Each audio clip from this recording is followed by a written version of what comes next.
பாலும் தெளிதேனும் பாகும் பருப்பும் இவை நாளும் கடந்துனக்கு நான் தருவேன் கோலம் செய் துங்கக் கரிமுகத்து தூமணியே நீ எனக்கு சங்கத்தமிழ் மூன்றும் தா. மூஷிகவாகன மோதகஸ்த சாம்பரகரண விளம்பித சூத்ர வாமன ரூப மகேஸ்வரபுத்திர விக்ன விநாயக பாதநமஸ்தே. ஜெய்கணேச பாகிமாம் ஸ்ரீகணேஷ ரக்ஷமாம். ஸ்ரீ பகவதி யூடியூப் சேனல் நேயர்களுக்கு ஹரிஹர் சர்மாவின் பணிவான நமஸ்காரங்கள். சக்தி ஜோதிட குழுவின் சார்பாக மார்கழி மாத பலன்களை பற்றி பார்ப்பதற்காக வந்திருக்கின்றோம். குரோதி வருஷம் மார்கழி மாதம். இந்த குரோதி வருஷம் மார்கழி மாத பலன்களை பற்றி பார்ப்பதற்காக அடியன் சக்தி சோமயாகி நானும் டாக்டர் KS ஐயங்கார் அவர்களும் டாக்டர் ஹரிஹர சர்மா ஐயா அவர்களும் பேச வந்திருக்கின்றோம். நிகழும் மங்களகரமான குரோதி வருஷம் மார்கழி மாதம். மார்கழி அப்படின்றத பொறுத்தளவுக்கு மாதங்களில் நான் மார்கழி அப்படின்னு சொன்னார் எம்பெருமான் கிருஷ்ண பெருமான். ஒசந்த மாதம், தனுர் மாதம் அப்படின்றது ஒசந்த மாதம். அப்போ இந்த மாதம் பிறக்கும் பொழுது இந்த காலகட்டங்களில் பெரும்பாலும் பெருமாள் கோவில் வைணவ கோயில்களில் திருப்பாவை திருவம்பாவை படிக்கக்கூடிய காலகட்டங்கள். யார் ஒருவன் திருப்பாவை திருவம்பாவை படித்தானாலோ அவனுக்கு கண்டிப்பாக மோட்சத்தில் இடம் உண்டா? மோட்சத்தில் இடம் உண்டு. நாம் செய்கின்ற ஒவ்வொரு நல்ல காரியத்திற்கும் ஒவ்வொரு பலன்கள் உண்டு. இந்த தனுர் மாதத்தில் கிட்டத்தட்ட 29 நாள் வருது.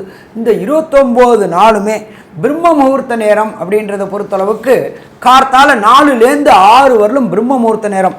நம்ம இத்தனை மாதம் தூங்கிட்டு சூரிய உதயமானவிட்டு எழுந்துட்டு அத்தனை பேரும் இந்த தனுர் மாதத்தில் பொறுத்தளவுக்கு பிரம்ம முகூர்த்த நேரமான 4 to 6 எழுந்து தலைக்கு ஸ்நானம் பண்ணிவிட்டு திருப்பாவை திருவம்பாவை படித்தோம்னா நமக்கு கண்டிப்பாக மோட்சம் கிடைக்கும். சாமி என்ன சாமி எடுத்த விட்டே மோட்சத்துக்கு போகிறதுக்கு வழியை சொல்கிறீங்களே அப்படின்னா, நம்மளுடைய பாவங்கள் குறையக்கூடியது அப்படின்றதான் மோட்சத்துக்கு. நம்மளோட அக்கௌண்ட்டை இங்கேயே கழிச்சாச்சு அப்படின்னு சொன்னாக்க நம்ம பரமபத வாசலுக்கோ மோட்சத்துக்கோ போகலாம். அப்போ இந்த 4 to 6 எழுந்திரிச்சிட்டு நமக்கு திருப்பாவை திருவம்பாவை படிக்க தெரியலனாலும் பரவாயில்ல, பக்கத்தில் உள்ள வைணவ கோயில்களுக்கு போயிட்டு அங்கே பாடுறதை நம்ம காது கொடுத்து கேட்டோம்னாலே பாதி பிரச்சனை சால்வ் ஆகக்கூடியது. அப்போ இந்த மாதங்களில் தனுர் மாதத்தை ஒரு சில பேர் சொல்லுவாங்க மார்கழி மாதம், அதனால் பீட மாதம், அந்த காலகட்டங்களில் சுபகாரியங்கள் தவிர்க்கணும். அதெல்லாம் கிடையாது. மார்கழி அப்படின்றது இறைவனுக்குள்ள மாதம். நம்ம ஒவ்வொரு மாதமும் நம்மளுடைய முன்னோர்களும் மூத்தோர்களும் ஒவ்வொரு மாதம் ஒவ்வொரு தெய்வத்துக்கும் கொடுக்கப்பட்ட மாதம். அதன்படி வரும்போது இந்த தனுர் மாதம் என்கின்ற மார்கழி மாதம் தெய்வத்துக்குரிய மாதம். தெய்வத்தை வணங்கினோம் அப்படின்னு சொன்னாக்க செய்த பாவங்கள் அத்தனையாக அன்னன்னைக்கே கழியக்கூடிய காலகட்டங்கள். சரி, இப்போ இந்த மார்கழி மாதம் பிறக்கிறது எப்போ, முடிகிறது எப்போ அப்படின்றத ஃபஸ்ட்டு பார்ப்போம். 16/12/2024 மார்கழி மாதம் பிறக்குது. மார்கழி மாதம் முடிகிறது அப்படின்றது 13/1/2025 மார்கழி மாதம் முடியுது. அப்போ சற்றேறக்குறைய 29 நாள் இந்த மார்கழி மாதம் இருக்குது. இந்த மார்கழி மாதத்தில் விசேஷமான நாட்கள், அதாவது மிக விசேஷமான நாட்கள் உண்டு, விசேஷமான நாட்கள் உண்டு. அதுபடி பார்க்கும்பொழுது மாதம் பிறக்கிறது தனுர் மாத பூஜை. எப்பொழுதுமே கோயில்களில் பொறுத்தளவுக்கு இந்த தனுர் மாதம் பிறக்கும் பொழுது தனுர் மாத பூஜைகள் 27 நட்சத்திரக்காரங்களுக்கும் செய்யறதுக்கு சொல்லுவாங்க. அவங்க நட்சத்திரத்துக்கு நீங்கள் இருக்கிற இடத்துக்கு பக்கத்தில் உள்ள கோயிலில் உங்களுடைய ஜென்ம நட்சத்திரத்துக்கு தனுர் மாதத்தில் அந்த பூஜை செய்யுங்க. எப்பொழுதுமே இறைவன்கிட்ட சரணாகதி அடையும் போது அவர் நல்ல பாதையை காட்டுவார். அதுக்கு அடுத்தது பார்த்தோம்னா 17/12/2024 வாழ்ந்த கண்ணுக்கு நேர வாழ்ந்த ரமண பகவானுடைய ஜெயந்தி. அவர் அவதரித்த நாள் எத்தனாவது அவதரித்த நாள் அப்படின்னு பார்க்க 145வது ஜெயந்தி விழா. அதுக்கு அடுத்தது பார்த்தோம்னாக்க 18/12/2024 சங்கடகர சதுர்த்தி. சங்கடகர சதுர்த்தி அப்படின்னாக்க நம்மளுடைய சங்கடங்கள் அத்தனையும் விலகக்கூடிய நாட்கள். நமக்கு ஒரு குடும்பத்தில் அடிக்கடி சங்கடங்கள் வந்துட்டு இருக்கு அப்படின்னாக்க நாம் வணங்க வேண்டியது எம்பெருமான் விநாயக பெருமான. அதுவும் வணங்க வேண்டியது சங்கடகர சதுர்த்தி. சங்கடகர சதுர்த்தி அன்னைக்கு எம்பெருமான் விநாயக பெருமனுக்கு பால், பன்னீர், இளநீர் இந்த அபிஷேகங்களுக்கு திரவியங்களை வாங்கி கொடுத்து அபிஷேகங்களை கண்டுட்டு அந்த திரவியங்களை வாங்கி குடிச்சிட்டு வந்தோம் அப்படின்னாக்க நமக்கும் சரி நம் குடும்பத்துக்கும் வரக்கூடிய சங்கடங்கள் அத்தனையும் விலகக்கூடியது சங்கடகர சதுர்த்தி. அதுக்கு அடுத்தது 27/12/2024 காஞ்சி ஸ்ரீ மகாபெரியவர் சந்திரசேகர சரஸ்வதி சுவாமிகளுடைய ஆராதனை நாள் அப்படின்றது ரொம்ப விசேஷமான நாள். அதுக்கு அடுத்தது பார்த்தோம் அப்படின்னாக்க 30/12/2020 தன்னுடைய பலம் என்ன அப்படின்றது தெரியாமல் இருந்த ஒரு ஆஞ்சநேயருக்கு அனுமந்த ஜெயந்தி அப்படின்றது ஆஞ்சநேயர் அவதரித்த நாள் அப்படின்றது அனுமந்த ஜெயந்தி.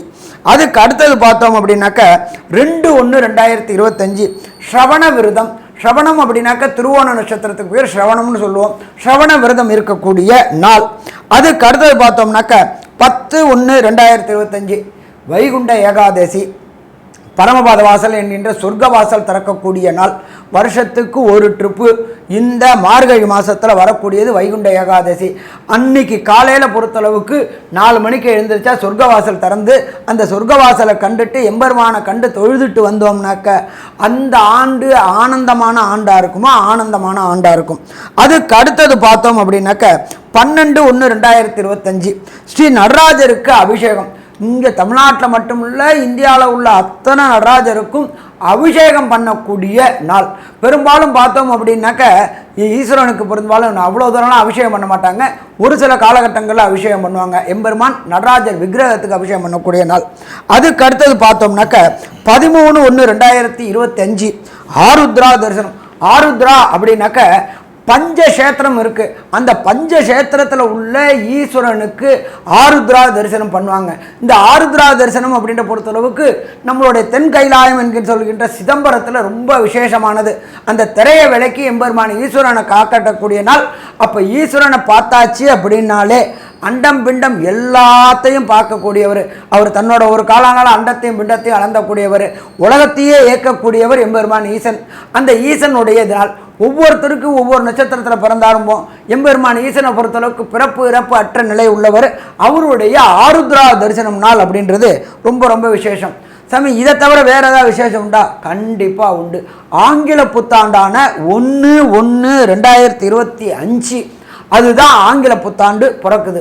இதை தவிர நம்மளை பொறுத்தளவுக்கு இந்த மார்கழி பிறக்கும் போதே போகி பண்டிகை அப்படின்னு சொல்கிறோம். போகி பண்டிகை அப்படின்னா என்னன்னாக்க பழையன கழிதலும் புதியன புகுதலும் தான் போகி பண்டிகை. இந்த ஒரு வருஷத்தில் ஒரு போகி பண்டிகை வரும்பொழுது அந்த போகி பண்டிகை அன்னைக்கு பழைய அத்தனையும் வேண்டாத பொருள் அத்தனையும் எரிக்கக்கூடிய நாள். அப்போ எரிக்கக்கூடிய நாளில் நம்மளுடைய செய்த பாவங்களையும் எரிக்கக்கூடிய நாள்.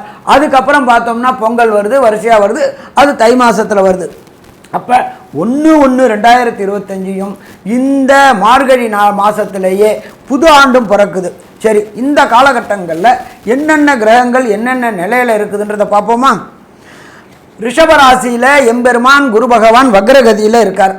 அதுக்கு அடுத்தது பார்த்தோம்னா கர்க்கடகத்தில் செவ்வாய் பகவான் நீச்ச நிலையில் இருக்கார். காலபுருஷ தத்துவத்தின்படி 6ஆம் இடமான கன்னியா ராசியில் கேது பகவான் இருக்கார். அதே போல் காலபுருஷ தத்துவத்தின்படி 8ஆம் இடத்துல புத பகவான் இருக்கார். அதுக்கு அடுத்தது பார்த்தோம்னா மார்கழி மாதம் பிறக்குது அப்படின்னா தனுர் மாதம். தனுர் மாதத்திலேயே சூரிய பகவான் இருக்கார். அதுக்கு அடுத்தது மகரத்தில் சுக்கிர பகவானும் கும்பத்தில் சனி பகவான் வக்ர நிவர்த்தி அடைஞ்சிருக்கார். காலபுருஷ தத்துவத்தின்படி 12ஆம் இடமான மீனத்தில் ராகு பகவான் கோதண்ட ராகுவாக இருக்கக்கூடிய இந்த காலகட்டங்களில் இந்த மார்கழி மாதம் பிறக்குது. அப்போ இந்த மார்கழி மாதத்தில் ஒவ்வொரு ராசிக்கும் என்னென்ன நற்பலன்கள் என்னென்ன கெடுபலன்கள்ன்றதை பார்ப்போமா? துலாம், சித்திரை, சுவாதி, விசாகம் இந்த 3 நட்சத்திரம் 9 பாதங்களை கொண்ட ராசி. ராசியின் அதிபதினு சொல்லக்கூடியவர் சுக்கிரன். ராசிக்கு 4ஆம் இடத்துல இருக்கிறது பெரிய விசேஷம். ராசிக்கு 4ஆம் இடத்துல இருந்து திக்பலம் பெறுறதன் மூலியமாக ஆட்சி பலம் பெறுறதற்கு சமமானது. இதன் மூலியமாக பார்த்தாலேயானால் ராசிநாதன் ஆட்சி பலம் பெற்றிருக்கிறதுனால எதுவாக இருந்தாலும் உங்களுக்கு கிடைக்கக்கூடிய காலகட்டமாக அமைய போகிறது. உடல் நலத்தில் நல்ல ஏற்றம் இருக்கக்கூடிய காலகட்டம். ஏன்னா குருவின் பார்வையில் சுக்கிரன் இருக்கிறது உடல் நலத்தில் நல்ல ஒரு ஏற்றம் இருக்கக்கூடிய காலகட்டம். உங்களுடைய பேச்சில் நல்ல ஒரு நளினம் இருக்கும். 2ஆம் அதிபதினு சொல்லக்கூடியவரும் சப்தமாதிபதியும் 10ஆம் இடத்துல நீச்சமாகி வக்ரகதி அடைகிறது பெரிய விசேஷம். பார்ட்னர்ஷிப் தொழிலில் பெரிய ஏற்றம் இருக்கும். படிக்கக்கூடிய மாணவியர்களுக்கு பெரிய ஏற்றம் கிடைக்கக்கூடிய காலகட்டமாக அமைய போகிறது. முயற்சிகள் எல்லாமே வெற்றி பெறும். 11ஆம் அதிபதியான சூரியன் 3ஆம் இடத்துல போய் இருக்கிறது பெரிய மாற்றத்தை ஏற்படுத்தக்கூடிய காலகட்டம். உங்களுடைய முயற்சிகள் எல்லாமே வெற்றி பெறும். லாபத்தில் போய் முடியக்கூடிய காலகட்டம். மூத்த சகோதரர்களோடு சிறு சிறு பிரச்சனைகள் இருந்தாலும் அவர்கள் மூலியமாக ஆதாயம் பெறக்கூடிய வாய்ப்புகள் நிச்சயமாக உண்டு. பொதுவாகவே மாத கிரகம்னு சொல்லக்கூடிய சூரியன், செவ்வாய், புதன் மற்றும் சுக்கிரன் இந்த 4 கிரகங்களுடைய மாற்றங்களை வச்சு தான் மாத பலன்களை சொல்லுவோம். இந்த மாதத்தில் பார்த்தாலேயானால் உங்களுடைய ராசிக்கு முதல் பாதி, அதாவது மாதத்தின் முதல் பாதியான மார்கழி 15-17 தேதி வரலும் பார்த்தேன்னா சுக்கிரன் உங்களுடைய ராசிக்கு 4ஆம் இடத்துலேருந்து திக்பலம் அடைகிறது பெரிய விசேஷம். நினைத்த காரியங்கள் எல்லாமே வெற்றி பெறக்கூடிய வாய்ப்பு உண்டு. அது தவிர கலைத்துறையில் இருக்கிறவர்களுக்கெல்லாம் பெரிய ஏற்றம். அதன் மூலியமாக பார்த்தாலேயானால் கலைத்துறையில் இருக்கிறவங்க சின்ன திரை, பெரிய திரை, ஆர்ட் டைரக்டர்ஸு, பால் வியாபாரம் பண்ணுறவங்க, பால் பதனிடும் வியாபாரம் பண்ணுறவங்க, வெள்ளை துணி வியாபாரம் பண்ணுறவங்க, கார்மெண்ட் இண்டஸ்ட்ரியில் இருக்கிறவங்க, அது தவிர டாக்டர்ஸ், அதுவும் சூப்பர் ஸ்பெஷாலிட்டி இருக்கக்கூடிய மருத்துவர்கள், இந்த அறுவை சிகிச்சை நிபுணர்கள், இவங்களுக்கெல்லாம் பெரிய ஏற்றம் கிடைக்கக்கூடிய காலகட்டமாக அமைப்போகுது. இந்த மாதத்தில் பார்த்தாலேயானால் உங்களுடைய ராசிக்கு 2ஆம் இடத்துல இருக்கக்கூடிய புத பகவான் ஒரு 15-17 தேதி வரலும் இருக்கார். அதாவது 1ஆம் தேதி 1/1/2025 வரலும் அங்கே இருக்கார். அதற்கு பிறகு 3ஆம் இடத்துல இருக்கார். 12ஆம் அதிபதி 3ஆம் இடத்துல இருக்கிறதுனால எல்லா விதமான முயற்சிகள் எல்லாமே வெற்றியடையக்கூடிய வாய்ப்புகள் உண்டு. இந்த மாதத்தில் பார்த்தாலேயானால் 2வது பாதி அப்படின்னு சொல்லக்கூடிய மார்கழி 15 தேதிக்கு மேலே சுக்கிரனும் புதனும் மாறக்கூடிய வேளையில் சனியோடு சேர்ந்திருக்கக்கூடிய சுக்கிரனும் புதனோடு சேர்ந்திருக்கக்கூடிய சூரியனும் என்னென்ன மாற்றங்களையும் ஏற்றங்களையும் இந்த துளாராசிக்காரர்களுக்கு கொடுப்பார்கள் அப்படின்றத பார்க்கலாம். ஐயா, நல்லா அற்புதமாக சொன்னீங்க. 3ஆம் இடமான கம்யூனிகேஷன் பாவத்தில் சூரிய பகவானும் புத பகவானும் சேர்ந்துருக்கிறாங்க. இதுக்கு பேர் புத ஆதித்ய யோகம். ஆதித்யன்னா சூரியன், புத ஆதித்ய யோகம். அப்போ இவங்க செய்யக்கூடிய அத்தனை முயற்சிகளும் ஜெயமாகக்கூடிய வாய்ப்புகள் உண்டு. அரசு தொடர்புடைய வேலைக்காக நானும் படித்தேன் சாமி, படித்து முடிச்சுட்டு அரசு வேலைக்காக முயற்சி பண்ணிகிட்ருக்கிறேன், அரசு முயற்சி கிடைக்குமா, அரசு வேலை கிடைக்குமா அப்படின்னு நினச்சிக்கிட்டு இருக்கக்கூடிய துளாராசி என்பவர்களுக்கு கண்டிப்பாக அரசு வேலை கிடைக்கக்கூடிய வாய்ப்புகள் உண்டு. அதுவும் பார்த்தா உயர் பதவிகள் கிடைக்கக்கூடிய வாய்ப்புகள் உண்டு. முன்பாதியில் புத பகவானை குரு பகவான் பார்க்குறாரு, அப்போ கண்டிப்பாக கிடைக்கக்கூடிய வாய்ப்புகள் உண்டு. இதை தவிர பார்த்தோம் அப்படின்னாக்க 4ஆம் இடத்துல சுக்கிர பகவான் இருக்கார். உங்களோட ராசிநாதனான 4ஆம் இடத்துல சுக்கிர பகவான் இருக்கிறாரு. யாரோட வீட்டில் இருக்கார் அப்படின்னா சனி பகவானோட வீட்டில் இருக்கார். சனி பகவானுக்கு சுக்கிரன் யோகர். இந்த துளாராசி என்பர்கள் கடந்த காலகட்டங்களில் ஒன்று கொடுத்தனத்திலிருந்து கஷ்டப்பட்டுக்கிட்டே இருந்தாங்க. இப்போ இவங்களுக்கு பொறுத்தளவுக்கு ஒரு நல்வாய்ப்பாக வீடு அமையக்கூடிய வாய்ப்புகள் உண்டு, இடம் வாங்கக்கூடிய வாய்ப்புகள் உண்டு. நம்ம எப்போதுமே ஜோதிட சாஸ்திரத்தில் சொல்லுவோம், தை பிறந்தால் வழி பிறக்கும். அதற்கு உண்டான ஏற்பாடுகள் அத்தனையுமே மார்கழியில் தொடங்கி தை பிறக்கும் பொழுது நல்ல வீட்டில் கொடுத்தனம் போகக்கூடிய வாய்ப்புகள் உண்டாகுமா, வாய்ப்புகள் உண்டாகும். இதை தவிர அங்கே 15 நாள் தான் சுக்கிரன் இருக்கார். எதுவரில் இருக்கார்? 30/12/2024. அதுக்கப்புறம் பார்த்தா 13 நாளும் பொறுத்தளவுக்கு 5ஆம் இடத்துக்கு போகிறார். 5ஆம் இடம் அப்படின்றது நம்மளுடைய ஜோதிட சாஸ்திரத்தில் சொல்லப்பட்டிருக்கிறது பூர்வ புண்ணிய புத்திரஸ்தானம். யார் ஒருத்தருக்கு பூர்வ புண்ணிய புத்திரஸ்தானம் வலுக்குதோ அவங்க கண்டிப்பாக நல்ல நிலையில் அடைவாங்க. இதை தவிர பார்த்தோம் அப்படின்னா துளாராசிக்கு சனி யோகர். 4ல் இருக்கிற சுக்கிரன் 5க்கு போகிறாரு. 4ம் 5க்கும் உடைய சனி பகவானும் அதில் இருக்கார். அப்போ இதனால் இவங்களுக்கு இந்த வண்டி வாகனங்கள், புதிய வண்டிய வாகனங்கள் ஒன்றும் இல்லை, சைக்கிள் வச்சுருக்கிறவங்க 2 வீலர் வாங்கக்கூடிய வாய்ப்புகள் உண்டு. 2 வீலர் வச்சுக்கக்கூடிய கார் வாங்கக்கூடிய வாய்ப்புகள் உண்டு. கார் வச்சுக்கிறது லேவிஷான கார், ஷேடன் கார் வாங்கக்கூடிய வாய்ப்புகள் உண்டு. மார்கழி மாதத்தில் இந்த காலகட்டங்கள் மிக மிக யோகமான காலகட்டங்கள். அது தவிர 6ஆம் இடத்தில் ராகு.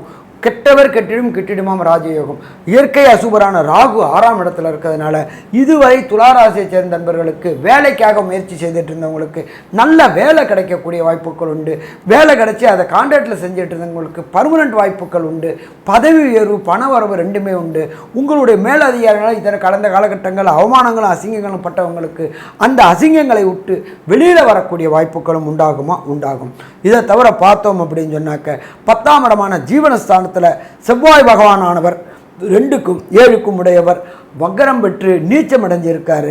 அப்போ தொழில் செய்யக்கூடிய அன்பர்களுக்கு, துளாராசியை சேர்ந்த தொழில் செய்யக்கூடிய அன்பர்களுக்கு கண்டிப்பாக தொழிலில் ஏற்றமான நிலை இருக்கும். இதை தவிர பார்த்தோம்னாக்க நம்மளுடைய தொழிலுடைய இருக்கக்கூடிய இடத்த இன்டீரியர் டெக்கரேஷன், சுக்கிரன் அப்படின்னாலே கலைத்துறையை சேர்ந்தவங்களுக்கு அந்த இன்டீரியர் டெக்கரேஷன் செய்யக்கூடிய வாய்ப்புகளும் உண்டு. சின்னத்திரை பெரிய திரை கலைஞர்களுக்கு நீண்ட நாட்களாக வாய்ப்பு கிடைக்காம இருந்துகிட்டு இருந்த சின்னத்திரை பெரிய திரை கலைஞர் சுக்கிர பகவானால் கண்டிப்பாக இந்த காலகட்டங்களில் ஏற்றமாக இருக்கும். ஆனால் ஒன்று சுக்கிரன் அப்படின்னு பொறுத்தளவுக்கு சுகர் தொடர்புடையவர். அதனால் சுகர் வரக்கூடிய வாய்ப்புகள் உண்டு. அந்த சுகரை குறைக்கணும் அப்படின்னு சொன்னாக்க வாயை கட்டணும் என்ன சாமி, அதை போட்டு கோணிசி தைக்கிறதும் கிடையாது. அளவான ஆகாரம் மற்றும் வாக்கிங் செஞ்சுட்டு இருந்தோம் அப்படின்னாக்க இந்த சுகருக்கு வராமல் இருக்கிறதுக்கான வாய்ப்புகளும் உண்டு. ஸோ மொத்தத்தில் பார்த்தோம் அப்படின்னாக்க துளாராசி என்பவர்களுக்கு இந்த மார்கழி மாதம் ஆனந்தமான மாதம்னு சொல்லலாமா, ஆனந்த மாதம், அற்புதமான மாதம் சொல்லலாமா, அற்புத மாதம் சொல்லலாம். ஆனாலும் இந்த 29 நாளில் ஒரு சில நாட்கள் தவிர்க்கக்கூடிய நாட்கள், அந்த ஒரு சில நாள் தவிர்க்கக்கூடிய நாட்கள் அப்படின்றது சந்திராசிரம தினம். சந்திராசிரம தினம் அப்படின்னாக்க உங்களுடைய ஜனன சந்திரனுக்கு கோச்சாரத்தில் உள்ள சந்திரன் 8ஆம் இடத்துல வர்றது சந்திராசிரம தினம். மதிக்காரகனான சந்திரன், மனோகாரகனான சந்திரன் தன்னுடைய ஒளியை இழந்து 8ஆம் இடத்தில் மறைவதனால் புத்தி பேதலிக்கக்கூடிய வாய்ப்புகள் உண்டு. இந்த காலகட்டங்களில் எடுக்கக்கூடிய முடிவுகள் தவறாக போகக்கூடிய வாய்ப்புகள் உண்டு. அப்போ அந்த தவறை தவிர்க்கக்கூடிய நாட்கள் எந்தெந்த நாட்கள், அந்த நாட்களில் என்னென்ன முயற்சிகள் செய்யக்கூடாது என்பதை ஐயா சக்தி சோமையா அவங்க சொல்லுவாங்க. இதை தவிர ஒரு சில துளாராசி என்பவர்களுக்கு தசாநாதனும் புத்திநாதனும் அந்தரநாதனும் சூட்சமநாதனும் சரியில்லை அப்படின்னாக்க என்ன கிரகங்களை வழிபடணும், என்ன கோயிலில் வழிபடணும் அப்படின்றதையும் பற்றி டாக்டர் ஐயா சக்தி சோமையா அவங்க விரிவாகவும் விளக்கமாகவும் சொல்லுவாங்க. ரொம்ப அற்புதமாக தெளிவாக 2 பேருமே சொல்லியிருக்கிறீங்க ஐயா.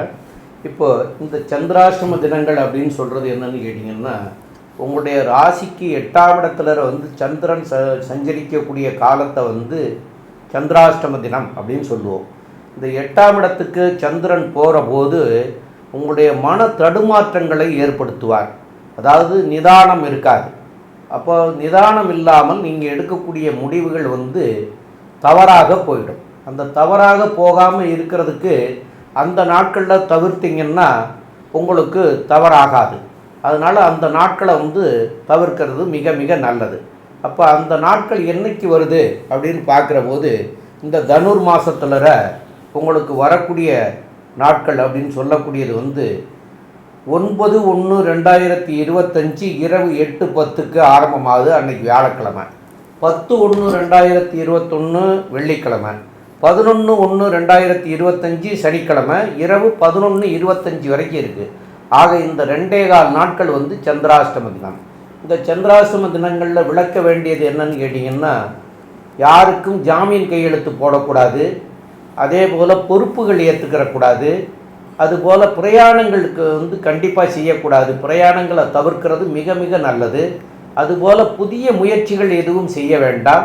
அதே போல் வம்பு வழக்குகள் இருந்ததுன்னா இந்த நாட்களில் வந்து அந்த வம்பு வழக்குகளுக்காக கோர்ட்டு கேஸுகளுக்கு போக வேண்டாம். அதை மாற்றி தேதியை அமைச்சிக்கிறது நல்லது. ஏன்னு கேட்டால் இதனால் வந்து உங்களுக்கு பின் விளைவுகள் வரக்கூடிய நாட்கள். இந்த பின் விளைவுகள் பின்னாடி வந்து கஷ்டப்படுறதை விட அதை முன்னாடியே தவிர்த்துட்டோம்னா அது பின்னாடி நமக்கு தொல்லை கொடுக்காது. அப்போ அதனால் இந்த நாட்களை வந்து மிக மிக தவிர்க்கிறது வந்து நல்லது.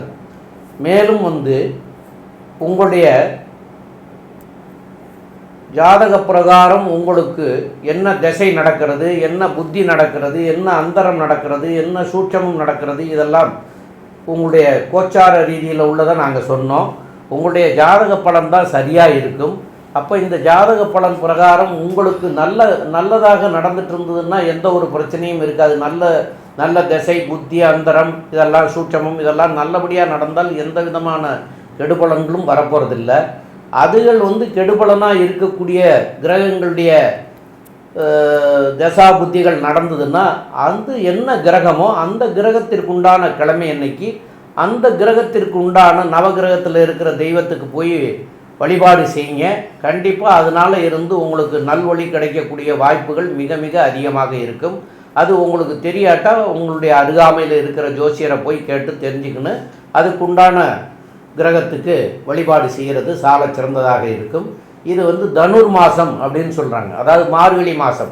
அப்போ மார்கழி மாதம் ஆண்டாளுக்கு உகந்தது, சிவனுக்கு உகந்தது, இதெல்லாம் தெரியும். எல்லா கோயில்கள்லேயும் வந்து இந்த மார்கழி மாதம் காலையில் 4 to 6 மார்கழி மாத பூஜைகள் நடைபெறும். அதில் வந்து உங்களுடைய நட்சத்திரம் என்ன நட்சத்திரமோ அந்த நட்சத்திரத்தன்னைக்கு அபிஷேகத்துக்கு கொடுத்து வழிபடுறது சால சிறந்ததாக இருக்கும்.